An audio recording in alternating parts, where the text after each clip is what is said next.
Merry Christmas, everyone, from all of us here at the 11 Bang Bang channel. Now, this is a little bit different Christmas video than we usually do. When we were kids growing up, of course, Christmas always meant gathering with family. And for us young boys, there was no greater part of Christmas than to listen to the older men in the family tell stories. Not just any stories, usually war stories. As the years have gone on, there have been fewer and fewer of these older men at every Christmas gathering until, at this point, there's none. But Ethan and I are going to attempt to take it on ourselves to tell the stories that we used to listen to at Christmas time the way they were told to us in an effort to pass them down to the next generation and preserve them. So this is just us sitting down telling stories. This year we're talking about our great-grandpa Don and our great-uncle Frank, their adventures in Europe in World War II.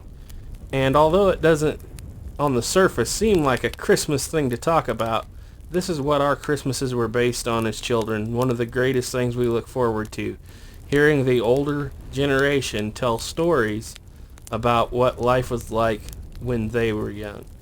So I hope you enjoy this, and for any of my nieces and nephews or Ethan's children that might watch this someday, I hope you remember these stories and pass them on to your children as well. Let's keep the oral tradition going. Hope you enjoy. Merry Christmas, everyone, from the 11 Bang Bang channel. I'm your host, Ethan Woods. Generally, I'm your host. Today it's me and Garrett. And today we're just going to talk about some Christmas firearms.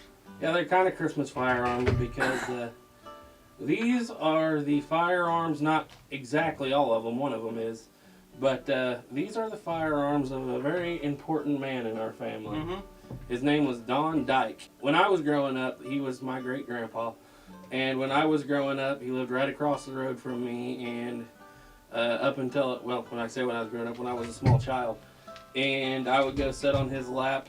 His nickname for me was Little White Boy. My sister was Silver Bells. Yeah. At that point, there was only two of us and two kids in the family. And he was an inspiration, let's put it that way. His love for kids, his little kids, the grandchildren, and basically his treatment of children has earned him immortality in a weird way, shall we say. Because all those little kids that were growing up when, you know, he was around, we called him Grandpa Great. Everybody else today calls him Grandpa Don, but we called him Grandpa Great when the kids that knew him when he was alive.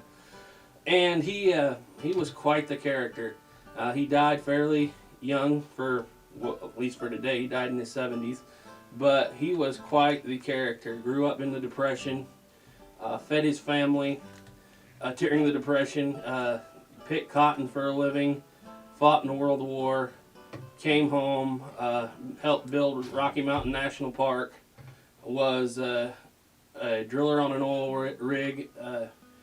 He helped build oil rigs. He did a little bit of everything. He was a miner. Well, actually, I don't know if he ever actually worked in the mine. He was actually an electrician for mine equipment, and he worked in a chip mill.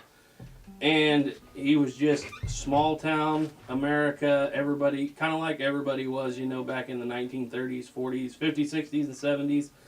But the way that he treated the little kids around, especially Christmas time, earned him kids that had never met him today, his great-great-grandkids at this point, know who Don Dyke was, and they talk about him like they knew him, because that generation that came before loved him so much. He was never a grumpy old man.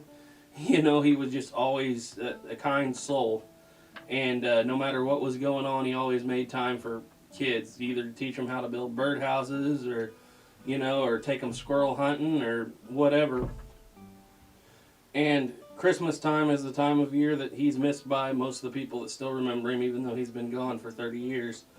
And we just thought we would sit down here today and discuss the firearms of Don Dyke and kind of his life in general, and just remember him at Christmas time. And hopefully you guys, some of you old timers, you probably remember grandparents from the World War I era and even before, but this is a time to sit down and think about family and some of the things that's been going on. Obviously, as I said, only one of the guns on the table here are actually his, but we have a representation of what we think were his favorite guns in life. and from being a little kid, what he told me. So, just to start you off, he grew up during the Depression. I remember going to a lot of family reunions. I never heard this from him specifically, but I remember hearing from family reunion members that they had one rifle in the family when he was younger, and it was a muzzleloader 30 caliber of some kind. I don't know what it was. I've never seen it. I never actually heard him talk about it. But they had a squirrel muzzleloading rifle, and instead of that, though, he preferred to use a slingshot. Mm-hmm. And he fed the family during the Depression, during hard times, shooting squirrels with a slingshot. He loved squirrels. He loved to eat squirrels till the day he died. Now, Ethan's going to talk a little bit more about Grandpa later in life, but just for his main backstory was that he picked cotton. He did not like picking cotton. In 1939, he joined the Oklahoma National Guard, 45th Infantry Division. 45th Infantry Division, the Thunderbirds, as they're known today.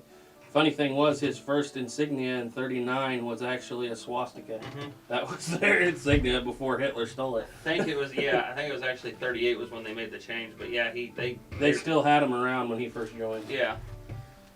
And that was his way of getting out of picking cotton, I guess. He kind of foresaw a war coming. But anyway, and he wrote about how he'd rather be in the army than picking cotton. So, yeah. Anyway, Ethan, so let's talk about Grandpa's guns. He talked pretty extensively about his first issue. Yeah, gun. first issued rifle he would have been similar to this one, except for this one's been butchered up and sporterized, and it's not a good sporter job either. 1903 A3 30-06 bolt action rifle carryover from the 1903 A1. This is what he would have initially gotten issued and went through his basic training with and all that. Talking about I can't remember what march it was, but they talked about they had to march from they marched across the country carrying these across the United States to ship out, and he said that they would march. He's like they'd march one day, one group of guys. They didn't have enough trucks, so one guys would ruck all day long, then they'd stop, and then they'd rest all night, and then they'd get up the next morning and they'd switch out, and the guys that rucked the day before would ride in the trucks, and the guys that were in the trucks would go and start rucking again. And like I said, they would be carrying these right here. 1903 A3 Springfields. Like I said, carryover from World War I, the A1. But it would be probably about the time that he got over to his first landing. And it's funny because he was National Guard and he had the active duty guys that pick on him. And the story was he had an active duty guy who had made Normandy. Made the comment say, well, my beach landing was pretty hard. He's like, how many casualties did you take on your beach landing? And he said, which one? Because he had made Northern Africa, Salerno, Messina, he fought at Monte Cassino, Sicily, all these different places. But whenever he went to all those places, this was his baby. You know what's funny is when he talked about when he was first issued his M1, he didn't trust it. Yeah. He was so used to bolt-action rifles. And but according to him, it did not take him very long to become, if you want to hold that up there to the camera a little better, it did not take him very long to become accustomed to and absolutely fall in love with the M1 Garand. Yeah. Matter of fact, like I said, he made all those places. I can't remember which one it was. Just some of the stories he talked about. He went and fighting in Italy, obviously. He had respect for the German soldiers, not so much for the Italian soldiers. So he said you'd see him marching down the road and somebody would fire a pop shot at him with an M1 and they'd all kind of take off running. So German soldiers would actually put up more of a fight. But he, I can't remember which one it was out of all the battles that he went to, but he ended up getting separated from his company and he was being chased by the Germans and was running through a graveyard, tripped over a tombstone, broke his ankle. Well, he linked up with some of his other guys, and they went and they hid down in the bottom of an old basement of a bombed out building. And he said the Germans showed up and they told him to come out, their hands up and surrender. They were going to throw grenades in there after him. And the story goes is that the leader said that they could all surrender, but he wasn't going to surrender. He wasn't going out without a fight. So my He grandpa didn't want to give up his M1 Garand. No, was the he did worst not part. want to. He didn't want to give up his M1 Garand. He might take a bullet before giving that rifle up. Matter of fact, they said he shed a tear because he had to break his M1 before he surrendered. He broke it up against the wall. So it couldn't be captured. Yep, and He said it made him cry. yep. So he smashed his M1.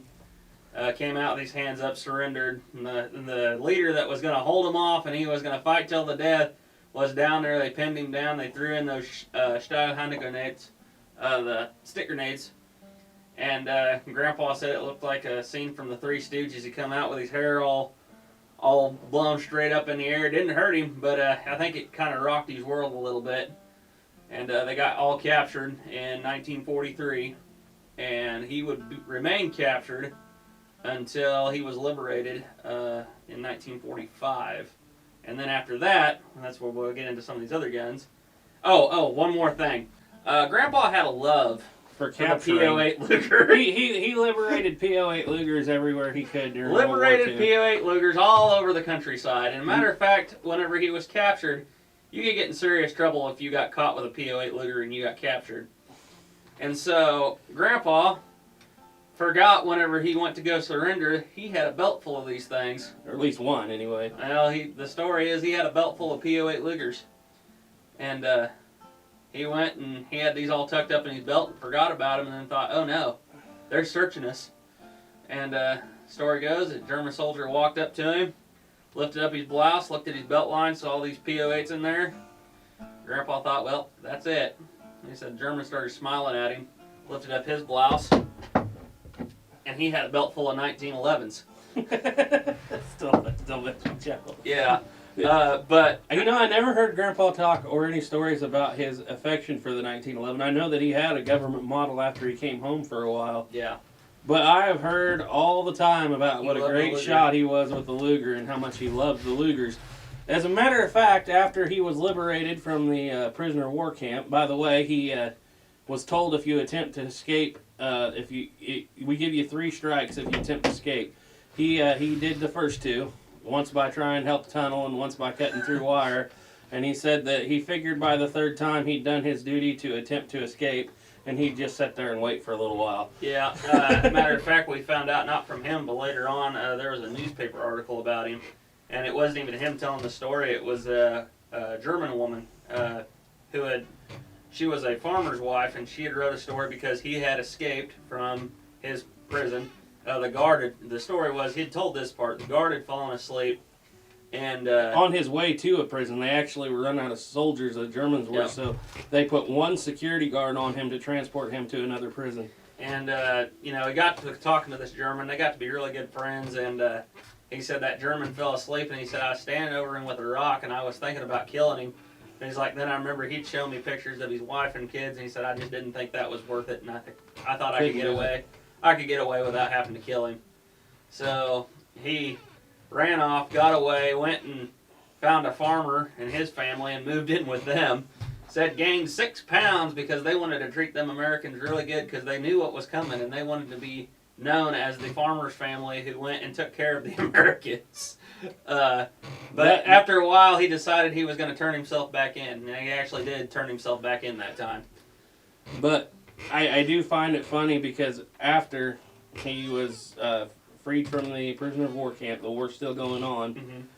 Mm-hmm. So the prisoners of war evidently weren't in very good shape at the time, and they weren't going to put them on the front lines, but they couldn't send them home immediately.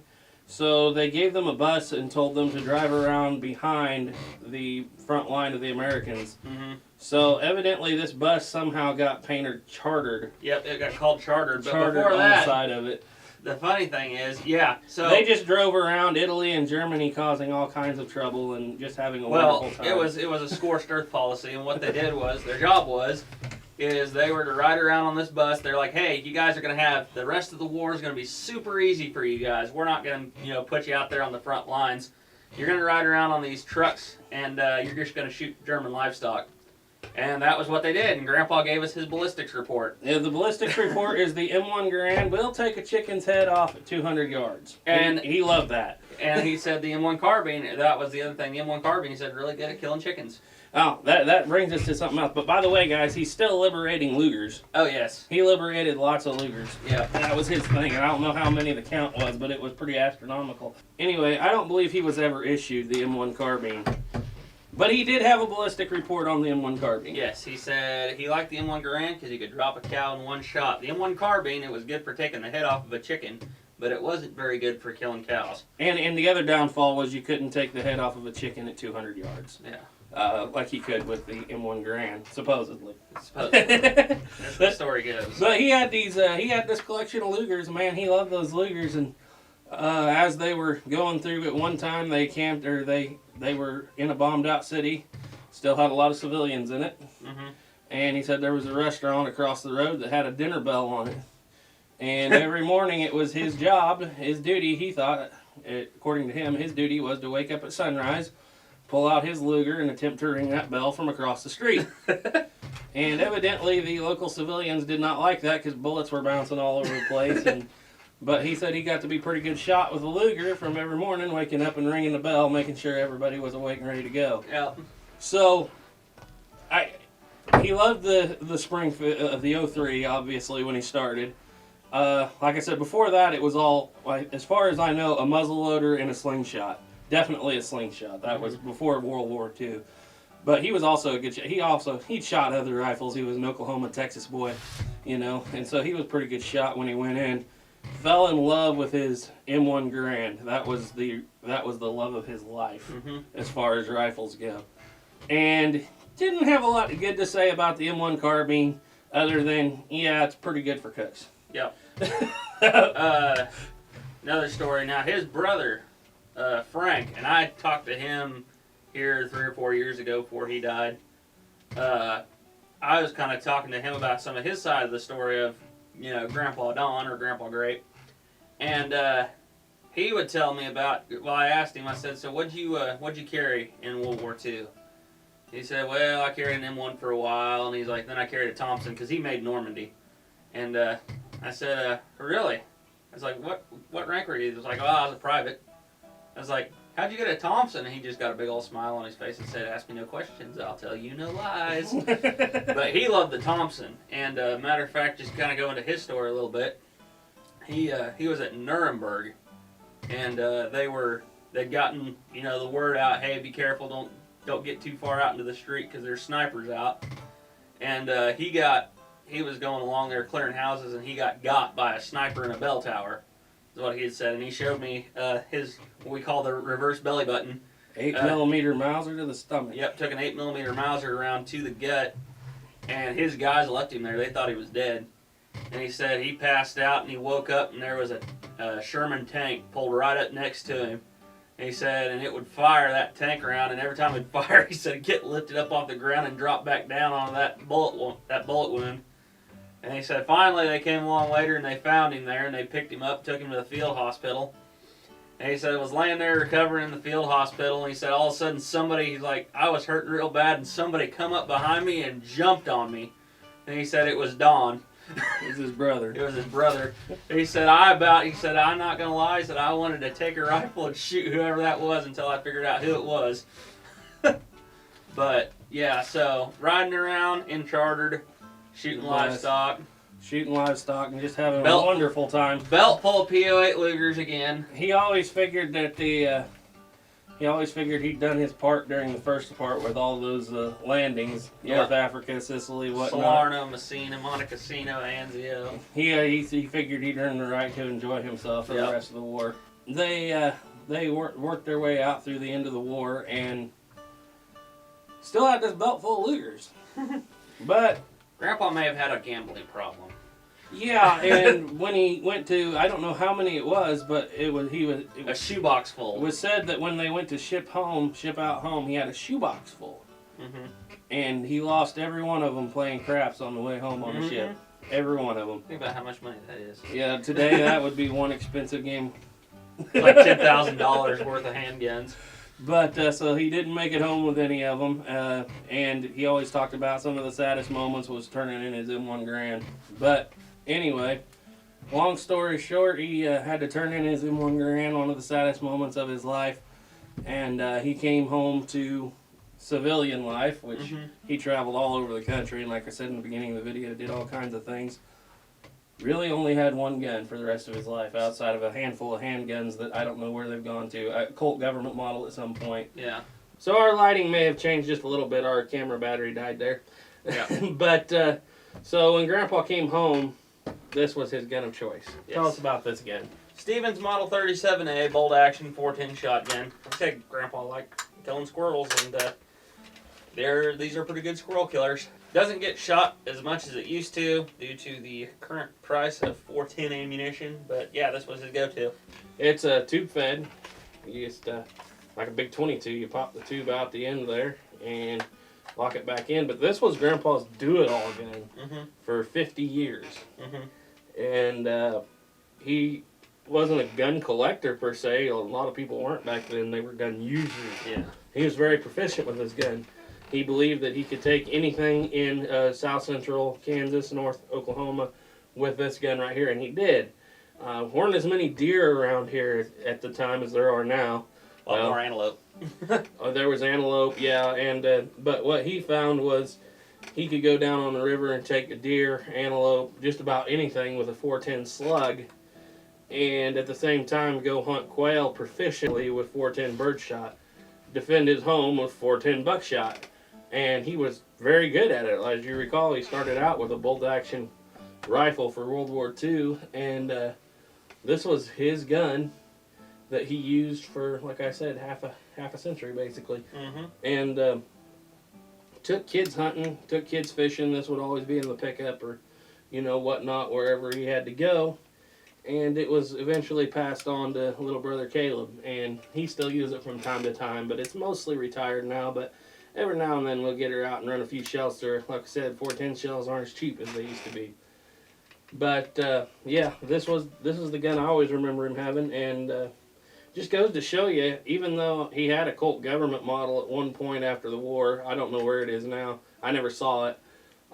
He just pretty well figured if he had any issues, you could take care of it with a bolt-action shotgun. And I remember when he was my great-grandpa, when my grandpa would go hunting with him, he would always make fun of him for having that 3-shot semi-automatic with that string of yellow shells coming out the side of it. That was cheating. So anyway, and honestly, a lot of the firearms that we have here today are interest in firearms. A lot of that stems from this very shotgun right here. So don't write off the old bolt-action 410. It can be used for just about everything. Yeah. And that kind of was his story. He passed away in the mid-1990s, and Christmas was his favorite time of year, and everybody gathered at his house for Christmas, him and Grandma. And it just kind of goes to show you the fact that even though he's been gone 30 years, kids that don't know what he even looked like know stories about Grandpa Don. Anyway, our battery's dying, so Merry Christmas, everybody. If you have stories from your grandparents or even yourselves from the 30s, 40s, or 50s, or in that time period, write them down in the comments below. Remember, Jesus is the reason for the season. Yep. You got something to say there, Mr. Lugerman? I was just thinking about something. Just one more point. Just so you know, Grandpa Don preferred a semi-automatic 9mm. Merry Christmas, everybody. Trust in God. Keep your powder dry. Bye. Bye.